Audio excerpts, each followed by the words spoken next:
We start this evening with the renewed inter-Korean tension sparked by North Korea's latest nuclear tests. 30 hours have now passed since South Korea resumed its anti-Kim Jong-un regime loudspeaker broadcasts at the border.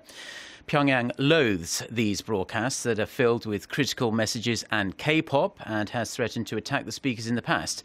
But as of now, the regime has remained relatively quiet. Let's get the details from our Connie Kim at the Defense Ministry in Seoul. Connie, has the South spotted anything out of the ordinary north of the border?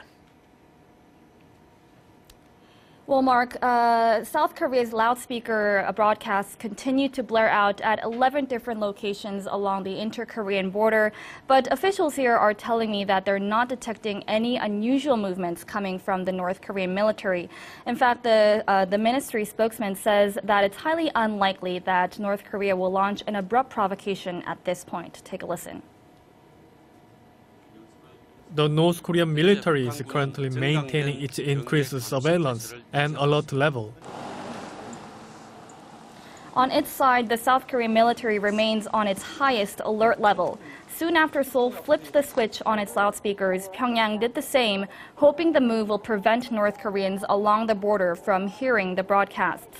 These loudspeaker broadcasts have always been a sensitive issue for the North Korean leadership. The huge speakers blast out South Korean pop music, news and weather reports from the South, and messages highly critical of Kim Jong-un and the elite in Pyongyang. It's worth bearing in mind that North Korea declared a quasi-state of war last summer when the South turned on its loudspeakers following North Korea's landmine attack at the DMZ that seriously injured 2 South Korean soldiers.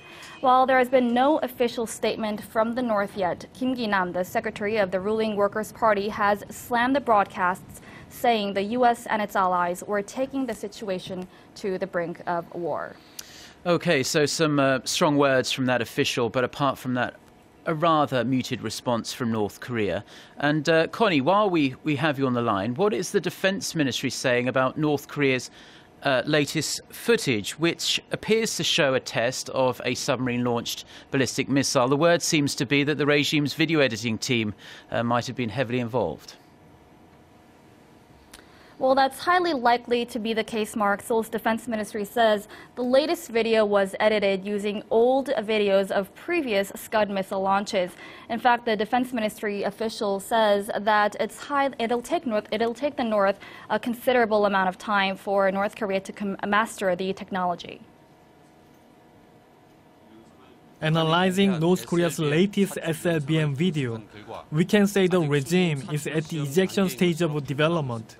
It will take Pyongyang a considerable amount of time to develop a fully functioning missile.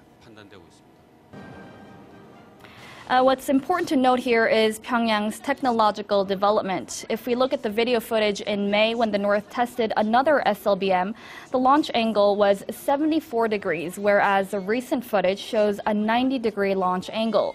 Officials here say they cannot rule out the possibility of the regime utilizing its SLBM in 3 to 4 years if it focuses on development. Seoul had previously estimated it'll take 5 years, or it'll take within 5 years. Well, this is all I have for now. I'll be back with further updates during the next newscast. This has been Connie Kim reporting from Seoul's Defense Ministry.